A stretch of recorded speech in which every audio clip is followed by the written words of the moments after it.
Kwa 1 million kwa sababu unajiboresha polepole, hata unavyoona studio yetu vile vinakaa. Kwa kweli tunachezea milioni. Okay. Okay. Yes.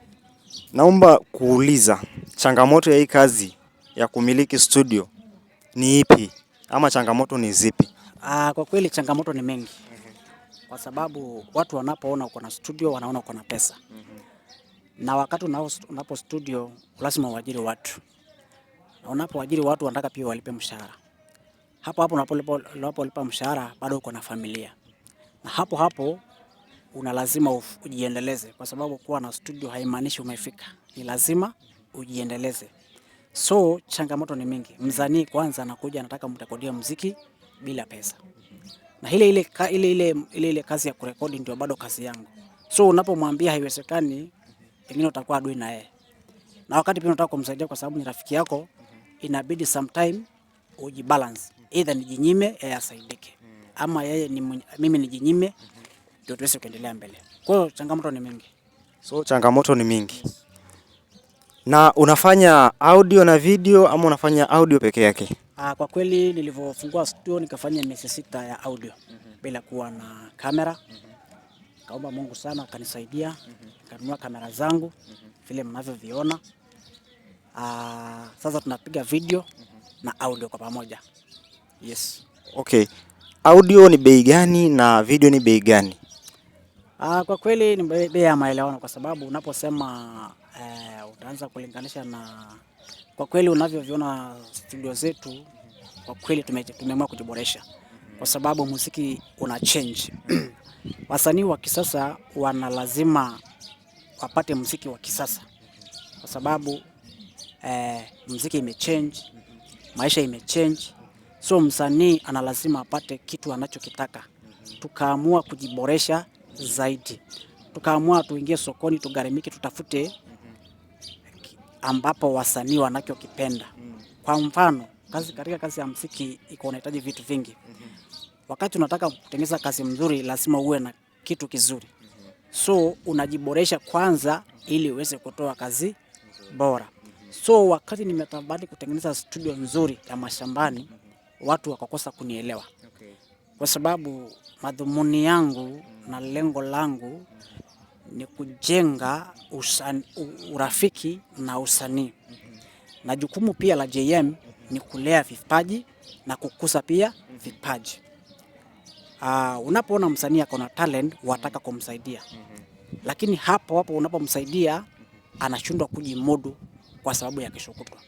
So wakati mashini yetu ni ya pesa mingi, wataka kutengeneza kazi ya pesa mingi, msanii hataweza kufikia. So inabidi ujirudie mwenyewe, utengeneze kile ambapo wataelewa nacho. So wakati una thamani ya studio yangu ama ya vitu vyangu ni ya ghali mno. Lakini wasanii wa mashambani ama wa hapa tulipo ama wa jamii yetu kwa ujumla ni wasanii wazuri. Lakini changamoto ya kifedha inakuwa tatizo kufikia lengo na mahitaji ya studio yetu. Yes, so unaamua kuelewana naye kwa bei anayotaka yeye. Yes. Okay, Bwana JM, naona mambo ni mengi, muda ndio mchache. Naomba ushauri ule mtu ambaye ako pale nje anataka kufungua studio, anataka kuwa msanii, anataka kuja JM, labda anaogopa bei iko juu. Hebu naomba utoe ushauri na utoe maelekezo juu ya hilo. Okay. Thank you. Mambo ni mawili. Kwanza kuna usanii na kuna biashara. Kwa sababu wakati ukifungua studio unafanya biashara. Na unapokuwa msanii ni lazima uwe na studio kwa ajili ya kujiboresha wewe mwenyewe. So swali inakuja hapa. Je, huyu anayotaka kufungua studio lengo lake ni lipi? Kama ni kusaidia raia ni lazima awe na lengo ya kusaidia. Na kama ni madhumuni ya kujisaidia mwenyewe, lazima tufuate sheria ya mwenyewe. Kwa sababu studio ni ya mwenyewe na tufuate sheria ya mwenyewe. Lakini sisi kama JM ama Jerusalem Music studio, sisi ni wamiliki wa studio. Lakini studio ni ya wananchi. Ndio maana tumesema furaha ya jamii.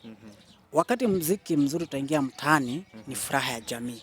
Kwa sababu maombi ama ombi letu la kama JM unakuta muziki inachezwa matangani kwa kilio, muziki inachezwa wakati wa harusi na muziki unachezwa popote pale.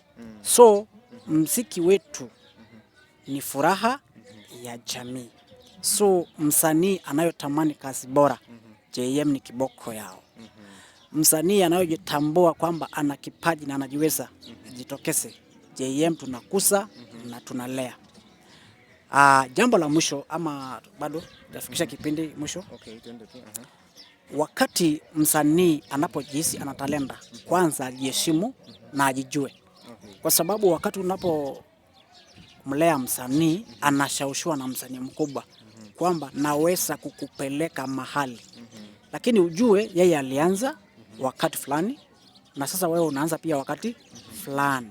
So ninachowaambia wasanii kitu kimoja, jitambue na ujiheshimu na ujikubali. Kwa sababu talanta yako ya livi leo sio talanta ya za miaka zilizopita. Pia usanii wa sasa ni usanii ambao una manufaa, ina faida ndani yake. Maisha ya dijitali ama maisha ya kisasa imetupeleka kwa kiwango kingine. So unapozingatia uimbaji unafuata kigezo. Jamii inataka nini na nifanye vipi jamii nikubali. Yes. Ninaomba swali la mwisho kabisa. Kuna watu wanataka kufuatilia JM Music Studios, wanataka kufuatilia mtandaoni, watawapataje kwenye mitandao ya kijamii? Okay. Katika YouTube, utaingia pale YouTube, utafuta JM Music, utampata pale.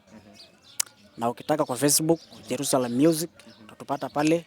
Twitter, Instagram, utatupata pale. Kwa hiyo kila mahali ni JM Music. JM Music, Instagram JM Music, lakini Facebook Jerusalem Music. Okay. Yes. Swali langu la mwisho kabisa. Tuseme la pili mwisho. JM kwanza umeoa ama unatafuta?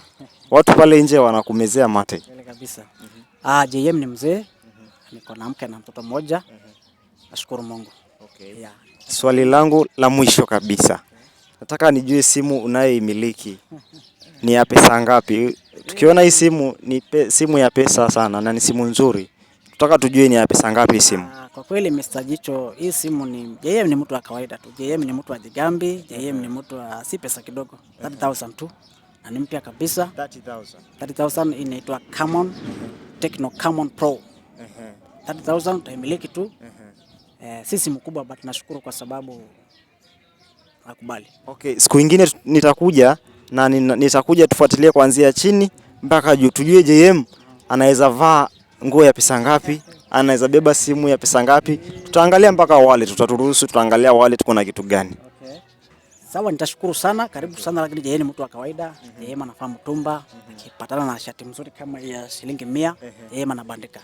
JM ni mtu wa hustler na tutafika. Nashukuru sana kwa muda wako. Asante kwa mapokezi yako. Asante. Nashukuru sana JM Jicho TV.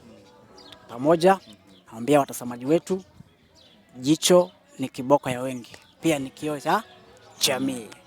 Siku zote tunasema JM the best every. TV inakuja soon. Thank you. Thank you so much. Asante sana mtazamaji kwa kutufuatilia kuanzia mwanzo mpaka mwisho.